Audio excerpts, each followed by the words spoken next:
14 मई 2022 मैं जो हूँ कागज़ नगर जो कोमरभीम डिस्ट्रिक्ट आसिफाबाद जो नया डिस्ट्रिक्ट बनाया गया, तो पहली मर्तबा इस डिस्ट्रिक्ट बनने के बाद में यहाँ पर आने का इत्तेफाक हुआ है। हमारे शेख सलीम, ये मेरे बाजुक में जो बैठे हुए हमारे शेख सलीम साहब हैं और ये हमारे पार्टी के अरकान हैं यहाँ के एमबीटी के। इनके भाई की कुछ वलीमा था, उस वलीमा तकरीब में डिनर में आने का इत्तेफाक हुआ और कई दिन से जो है मंजलिस बचाओ तहरीक।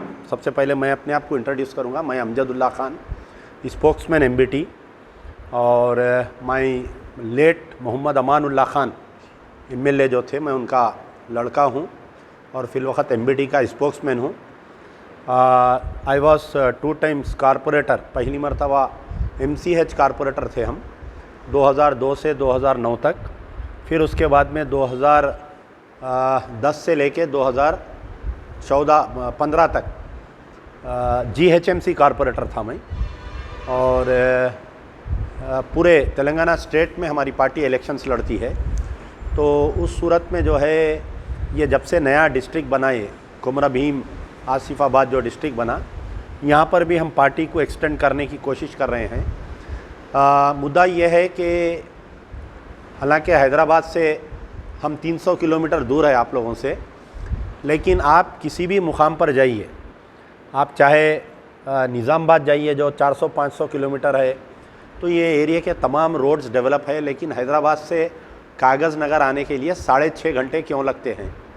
तो तकरीबन जो है रोड्स पूरे ऐसे सत्यानाश और ख़राब है जिससे, और यहाँ पर क्या जो माइनॉरिटी पॉपुलेशन है ख़ास तौर पे, तो फ़िलवक्त ऐसा महसूस हो रहा है कि तकरीबन लोग ख़ास तौर पर माइनॉरिटीज़ पूरे तेलंगाना के बोलिए कि रूलिंग टीआरएस से भी नाराज़ है और अपोजिशन कांग्रेस से भी नाराज़ है।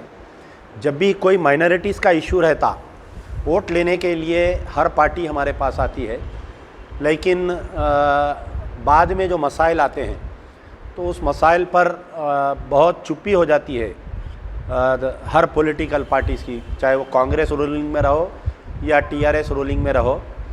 और बड़े अफसोस की बात है कि इतना यहाँ के इलाके में कांग्रेस के दौर में भी यहाँ के सिटिंग एमएलए को मिनिस्ट्री नहीं मिली, अब टीआरएस के दौर में भी यहाँ के सिटिंग एमएलए को क्यों मिनिस्ट्री नहीं मिली? अगर उस डिस्ट्रिक्ट में मिनिस्ट्री दी जाती है, यहाँ पर 2 एमएलए, एक आसिफाबाद एक है, एक कागज़ नगर है, तो मिनिस्ट्री देने के बाद में यहाँ क्या डेवलपमेंट आता, तो हमारे केसीआर साहब क्यों नहीं दिए पिछले 7 साल में? सबसे पहला ये सवाल है। दूसरी बात यह है कि यहाँ के जो माइनॉरिटीज़ के जो प्रॉब्लम्स हैं, मैं मुसलसल बात कर रहा हूँ, तो कई मसाइल हैं यहाँ पर। माइनॉरिटीज़ एरियाज़ को डेवलप नहीं किया जा रहा है कि ईद के दिन आना, हमारे ईदगाह पे मुबारकबाद दे देना, हमारे को इफ्तार की दावत में खजूर खिला देना, हम इतना ही महदूद कर दिए गए हैं। हमारे कोई, अब आप देखिए माइनॉरिटी फाइनेंस कॉरपोरेशन जो सबसे अहम इदारा है माइनॉरिटीज़ के लिए, और ये मुस्लिम्स के लिए एक बैकबोन है। पूरे डिस्ट्रिक्ट में मैं समझता हूँ 1 या 2% भी माइनॉरिटीज़ को लोन्स नहीं मिले। नए चेयरमैन साहब आए हैं माइनॉरिटी कमीशन के, माइनॉरिटीज़ फाइनेंस कॉरपोरेशन के, बेचारे बातें बहुत अच्छी कर रहे हैं जब से आए हैं, और मैं उनसे उम्मीद करता हूँ कि वो ये डिस्ट्रिक्ट में आए, यहाँ पर आके यहाँ पर जो माइनॉरिटीज़ फाइनेंस कॉरपोरेशन के स्कीम्स है उसको यहाँ पर इम्प्लीमेंट करें, और कोई भी स्कीम जो बैंक से रिलेटेड रहती वो सक्सेस नहीं होती हो। जैसा चंद्रबाबू नायडू पीरियड में CMRF, chief minister relief fund, direct loaning कर रहे थे, तो ये जो रिसेंटली दलित बंधु जो स्कीम लाए CM केसीआर साहब, डायरेक्ट गवर्नमेंट जो है लोन्स दे रही हर फैमिली को 10 लाख रुपए का। हमारी हालत इतनी बुरी है तेलंगाना में कि हम दलितों से, SC से भी हम बिल्कुल बैकवर्ड है। तो जो लोग टीआरएस में जो मुस्लिम लीडर्स है, महमूद अली से लेके लोकल लीडर तक, ये कभी CM केसीआर के सामने ज़बान नहीं खोलते। ये लोग, इनके कुछ पर्सनल इश्यूज़ रहे तो जाके गवर्नमेंट में एमएलए की खुशनुसी हासिल करने के लिए करवा लेते। ऑन पार विद कम्युनिटी कोई बात नहीं कर रही, चाहे ख़बरस्तान का मसला रही है, चाहे बाउंड्री वाल का मसला रही है, चाहे शादी खाने का मसला रही है, चाहे माइनॉरिटी कम्युनिटी हाल का मसला रही है, कोई भी इश्यूज़ पे हमारे लीडर्स, चाहे वो कांग्रेस के रहो, कांग्रेस के दौर में, चाहे वो टीआरएस में, कभी शबीर अली के रूप में हम रहे तो कभी महमूद अली के रूप में रहे, तो यहाँ पर माइनॉरिटीज़ को डेवलप करने का कभी भी काम नहीं किया गया। सबसे मेन अहम जो माइनॉरिटी फाइनेंस कॉरपोरेशन है, पूरे आसिफाबाद डिस्ट्रिक्ट में, कुमरा भीम डिस्ट्रिक्ट में 1 या 2% भी मुस्लिम्स को नहीं मिला। जो 2 बेडरूम स्कीम जो हमारे सीएम साहब की पेट स्कीम है, उसमें भी अगर आप देखेंगे तो 1% मुस्लिम्स को यहाँ पर 2 बेडरूम फ्लैट्स नहीं निकला। आदमी बहुत अच्छे, एमएलए साहब मिलते अच्छा, बातचीत अच्छा करते, सारे लोग से मैं कल से मालूम किया तो बोले बहुत अच्छे हैं, कोशिश भी करते, लेकिन वो रूबे अमल क्यों नहीं आ रहा ये समझ में नहीं आ रहा कि मुझे अच्छी बात करने वाले की ज़रूरत नहीं है, अच्छा काम करने वाले की ज़रूरत है।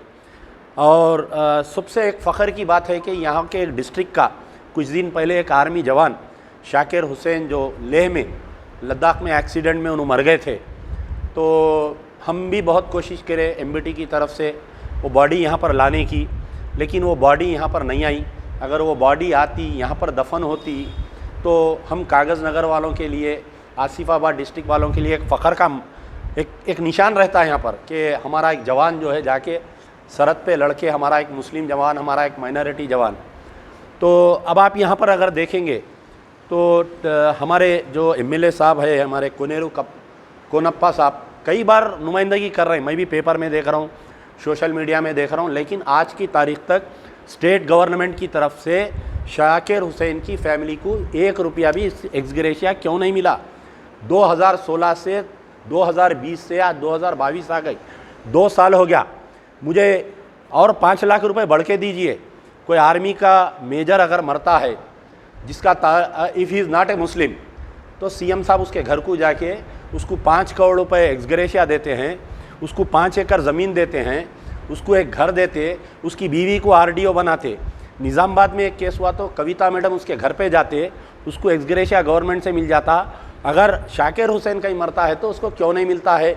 हालांकि एमएलए साहब बहुत कोशिश कर रहे हैं, मैं उनकी तारीफ़ करता हूं कि बहुत कोशिश कर रहे हैं दिलाने के लिए, 25 लाख रुपए दिलाने का वादा करे। ख़ुद मैडम इन मरने के बाद में मेरी खुद कविता मैडम से 3 मरतबा उस दिन बातचीत हुई, गवर्नर मैडम से भी हमारी बातचीत हुई।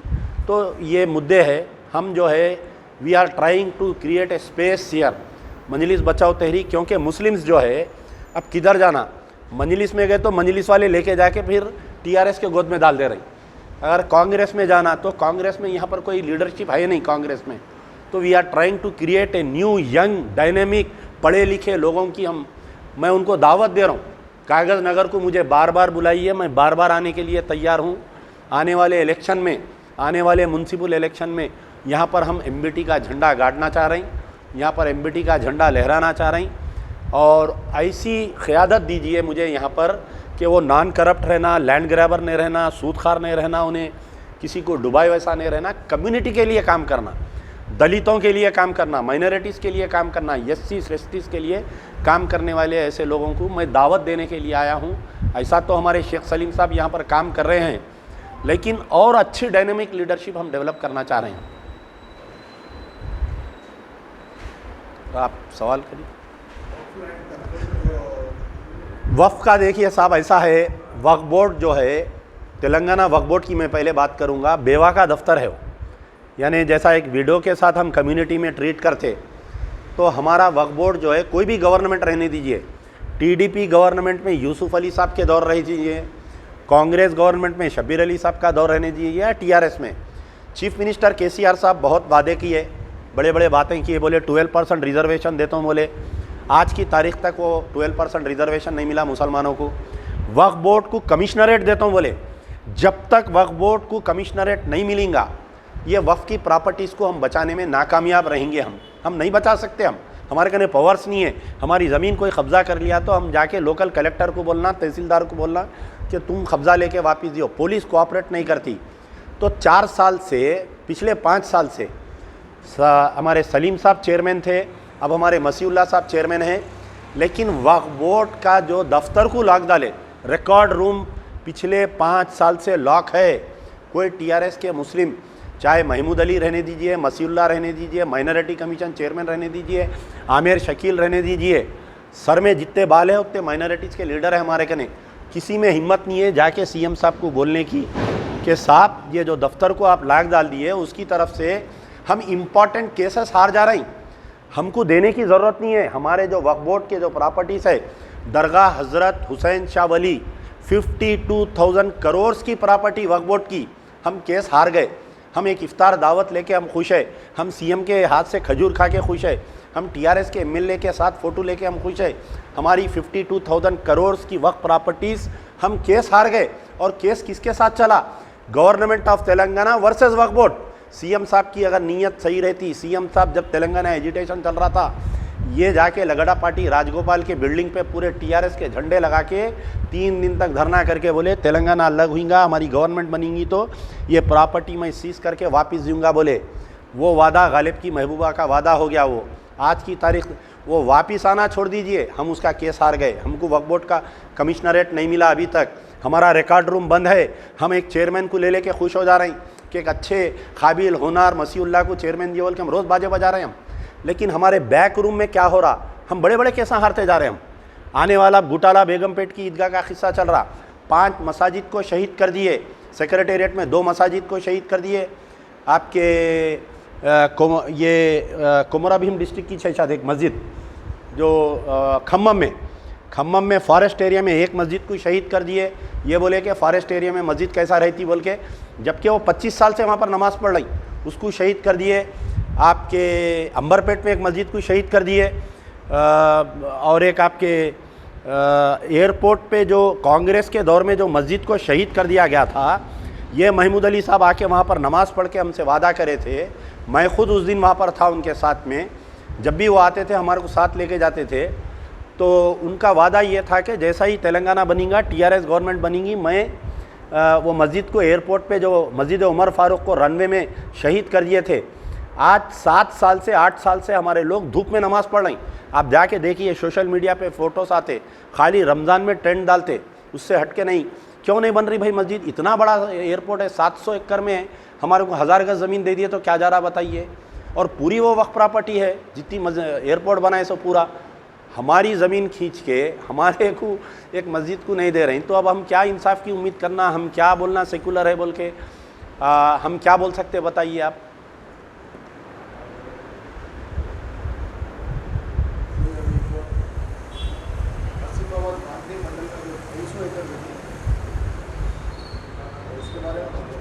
नहीं, उसके बारे में देखिए, जो आसिफाबाद में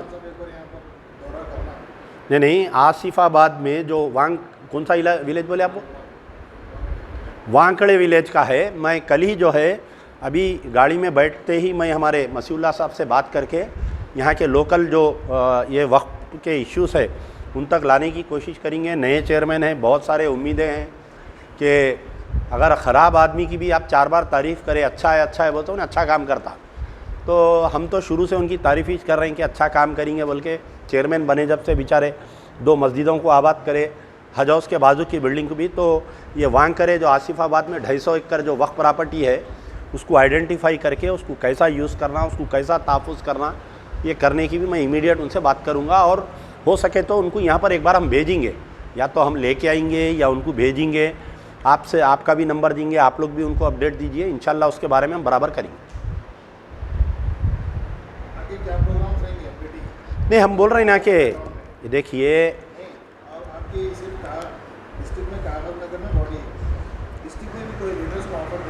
मैं आप लोगों के द्वारा पूरे आसिफाबाद कोमरा भीम डिस्ट्रिक्ट के सारे लोगों को कि इर्रेस्पेक्टिव ऑफ रिलीजन, मजलिस बचाओ तहरीक एक सेकुलर पार्टी है। इसके फाउंडर मोहम्मद अमानुल्लाह खान साहब खुद जहाँ से एमएलए थे, उनको जो है 20-25 हज़ार नॉन मुस्लिम वोट मिलते थे चंद्रायन गुट्टे से। और मैं खुद जो है जहाँ से हम इलेक्शन लड़े, या आप जो हमारे प्रजा दरबार के तहत जो काम चल रहा आप लोग देख रहे हैं, उसमें कई नॉन मुस्लिम लोग आके हमारे से फ़ायदा उठा के जा रहे हैं। तो irrespective of religion, caste and creed, हम सब पढ़े लिखे लोगों को अपील कर रहे हैं कि आप मेरा नंबर नोट करिए 9246529800। आइए, पूरे आसिफाबाद कोमरा भीम डिस्ट्रिक्ट में एक डिस्ट्रिक्ट लेवल एक बॉडी डालना चाह रहे हैं। फिर इसके 2 असेंबली कॉन्स्टिट्यूंसीज है, उसके 2 आसिफाबाद एक, ये आपके कागज़ नगर एक, ये 2 एमएलए कॉन्स्टिट्यूंसीज में हम 2 डिस्ट्रिक्ट। हम तो ये चाह रहे हैं कि कोई एक अच्छा बंदा अगर आया तो हम उसको अभी से एमएलए कैंडिडेट हमारा रहेगा बोल के हम डिक्लेयर करेंगे हम बाज़ाब्ता, ताकि उन्हें 1 साल ग्राउंड वर्क कर सकता, उन्हें ग्राउंड वर्क करके हार जीत ऊपर वाले के हाथ में है कि कम से कम जो है आज हम अगर कोशिश करेंगे तो बल्लिया में हमको फ़ायदा होगा, आने वाले म्यूनसिपल इलेक्शन में हमको फ़ायदा होगा। तो ज़रूरी नहीं है कि हर मरतबा अमजदुल्ला खां आके यहाँ काम करना। हम बोल रहे हैं यहाँ एक अमजदुल्ला खां को पैदा करो आप लोग मिल के सब जने, पढ़ा लिखा नौजवान रहना। आज का दौर जो है सोशल मीडिया का दौर है, कौन काम कर रहा कौन नहीं काम कर रहा पूरा मालूम हो जा रहा सबको। लीडर घर में बैठ के पार्लियामेंट में असेंबली में बैठ के अवाम को बेवकूफ़ बनाया, वैसा नहीं है। अवाम जो है एमएलएस को, एमपीस को, कारपोरेटर्स को सवाल कर रही, रोक के दावत में मिल के पूछ रहे हमारे घर के बाहर, मोहरी कैसा भरी तू क्यों नहीं बनाया बोल के। तो अब ये आने वाले दिनों में हमारे केसीआर साहब बहुत ओवर कॉन्फिडेंट है कि कुछ नहीं होगा मेरे साथ, मैं फिर से आ जाऊंगा, जय तेलंगाना मूवमेंट मैं चलाया। तो शिबू सोरेन जो है उन्होंने एक बहुत अनचैलेंज लीडर थे। तो बाद में जो ये हुआ कि उन्होंने काम फर्स्ट टाइम सीएम बनने के बाद में उन्होंने काम नहीं करे, बाद में उनकी पार्टी की ज़मानत नहीं बची, फिर उनका बेटा मेहनत करके अब सीएम बना उन्हें। तो ऐसा ना हो कि टीआरएस पार्टी केसीआर साहब इतनी मेहनत करे, यकीनन जितना हम कांग्रेस को क्रेडिट देते हैं उतना केसीआर को भी क्रेडिट देते हैं। केसीआर साहब अकेले नहीं रहे, अगर सोनिया गांधी राज़ी नहीं होती, अगर हमारे प्रणब मुखर्जी साहब रिकमेंड नहीं करते तो मैं समझता हूँ कि तेलंगाना नहीं बनता और 10 साल तक। लेकिन केसीआर साहब का जो एजिटेशन चलाए उन्होंने वो बहुत काबिल तारीफ़ है। तो अब इसका मतलब ये नहीं है कि मैं ताहयात तुम पे जुल्म करते रहूँगा, मैं मुसल्लत हो जाऊँगा, ऐसा नहीं है। Lot of changes are going to be taken place. 2023 TRS party के लिए बहुत चैलेंजेबल दौर है। 2023-24 में जो इलेक्शन होगा, don't be over confident. TRS के एमएलए जो सिटिंग एमएलए है या जो वुड बी कैंडिडेट्स है, मेरा उनसे मशवरा है कि डोंट बी ओवर कॉन्फिडेंट। आपके पीछे बीजेपी लगी हुई है, आपके पीछे कांग्रेस लगी हुई है, तो ख़बरदार ये जो माइनॉरिटी वोट्स है ये आपके विनिंग शॉट है। ये अगर आप हमको अगर नहीं पूछेंगे, हम अगर नाराज़ हो जाएंगे तो तेलंगाना का जो 12% माइनॉरिटीज़ है, हम जिसको चाहे उसको तख्त पर बिठा सकते हैं, जिसको चाहे उसको हम तख्त से नीचे लिटा दे सकते हैं। हमको नाराज़ मत करिए, हमारे इबादत गाहों को मत तोड़िए, हमारे वक्फ प्रॉपर्टीज़ को मत डैमेज करिए, हमारे फंड्स को मत रोकिए। आप देखिए पिछले 7 साल में जो माइनॉरिटीज़ फाइनेंस कॉरपोरेशन का जो बजट है 17,000 करोड़ रुपए का ऐलान हुआ एवरी ईयर। ये पूरे 2014 से लेके 2022 तक पहले साल इतना ऐलान हुआ। पूरे ऐलान में जो है सिर्फ 4,000 करोड़ रुपए का इस्तेमाल आया। अब जैसा लास्ट ईयर अब ये साल 1,700 करोड़ रुपए का ऐलान करे, ऑन ग्राउंड जो है सिर्फ 400 करोड़ रुपए इस्तेमाल में आए लास्ट ईयर के बजट में। तो मैं पूरा आरटीआई में डाल के निकाला, मेरे फेसबुक पे आप लोग देख सकते हैं, मेरे उस पर है कि ऑन ग्राउंड 7 ईयर्स में जो 17,000 करोड़ रुपए का ऐलान किया गया, सिर्फ 4,000 करोड़ का इस्तेमाल किया गया। तो ये जो है, मैं इसके लिए सीएम केसीआर, केटीआर या हरीश राव फाइनेंस मिनिस्टर को जिम्मेदार नहीं करार दे रहा हूँ। मैं महमूद अली, ये जो टीआरएस के माइनॉरिटीज़ लीडर्स है, इनका काम है ट्रैक रिकॉर्ड करना, माइनॉरिटी फाइनेंस के दफ्तर को जाना, प्रिंसिपल सेक्रेटरी माइनॉरिटी से मिलना, फाइनेंस कॉरपोरेशन के एमडी से मिलना, मिलके बैंकर्स की मीटिंग लेना। मेरे वालिद के दौर में जो है, जब गाजी मिल्लत अलहाज मोहम्मद अमानुल्लाह खान साहब एमएलए थे, उन्होंने जो है माइनॉरिटी फाइनेंस कॉरपोरेशन के एमडी एंड ऑफिशियल्स और बैंकर्स की मीटिंग लेते थे। प्रेसिडेंशियल ऑर्डर है कि हर बैंक जो है एससीज, एसटीज, माइनॉरिटीज़ को लोन्स देना बोल के। हमारा पैसा है ना सब रखा हुआ। अब आपको मैं एक मिसाल देता हूँ, संतोष नगर में एक बैंक है एसबीआई, 78% माइनॉरिटीज़ के एनआरआईज़ के पैसे रखे हुए हैं, एक आदमी को भी लोन नहीं देते वो लोग। अब कैसा देते हैं? माइनॉरिटी फाइनेंस कॉरपोरेशन वाले इलेक्शन के करीब में एक स्कीम करते, ऑटो स्कीम यानी तो ठेला बंडी स्कीम यानी तो गाड़ी का स्कीम बोल के ऐलान करते वो लोग। तो 50,000 रुपये सैंक्शन दे रहे हैं, 20,000 रुपये आपको कंट्रीब्यूट करो बोलते, 20,000 रुपये बैंक को लोन दियो बोलते, 10,000 रुपये माइनॉरिटी फाइनेंस कॉरपोरेशन देते। 20,000 मेरे कने नहीं रहते, मेरे कने 20,000 रहता हूँ, मैं 20,000 का कारोबार कर लेता हूँ। अब मैं ये 20,000 किसी से उधार लेना, बैंक में 20,000 रुपये के वास्ते उन्हें बोलता अकाउंट खोलो, दुकान लियो, 3 महीने का किराया इसमें चले जाता मलगी का। ये जो 10,000 रुपये माइनॉरिटी 10,000 रुपये जो माइनॉरिटी फाइनेंस कॉरपोरेशन से या 20,000 रुपये जो भी आ रही, उसमें हाफ ऑफ दी अमाउंट का चेक आता। वो चेक रखे 6 महीने के बाद में चेक रिटर्न हो जाता। क्या बोलते, स्कीम क्लोज हो गई। तो ये सिर्फ खाली ऐलानात बंद करिए, रूबे अमल पे लाइए। केसीआर साहब से बहुत उम्मीदें हैं, अच्छे डायनामिक लीडर है वो, माइनॉरिटीज़ के हमदर्द है वो। तो लेकिन कसूरवार कौन है? ये जो हमारे माइनॉरिटीज़ लीडर जो जाके खाली झूठे तारीफ़ां कर रहे हैं, बिरयानियाँ खा रही, ये जो इलेक्शन में जाके जो लोग इनकी तायद कर रहे हैं, तायद मत करिए। जिस तरीके से दूसरे कौमों के लीडर जाके बार्गेन करते, आज दलित स्कीम कई को दिए सीएम साहब, मजबूर होके दिए, डर के दे रही। बीजेपी वाले दलित को सीएम का ऐलान करते, कल के दिन मेरे को चैलेंज होता, कांग्रेस वाले दलित को अगर सीएम का ऐलान कर दिए, बीसीस जो है तेलंगाना में 30% से पूरे वोट टिल्ट हो जाएंगे बोल के दलित बंधु स्कीम लाए।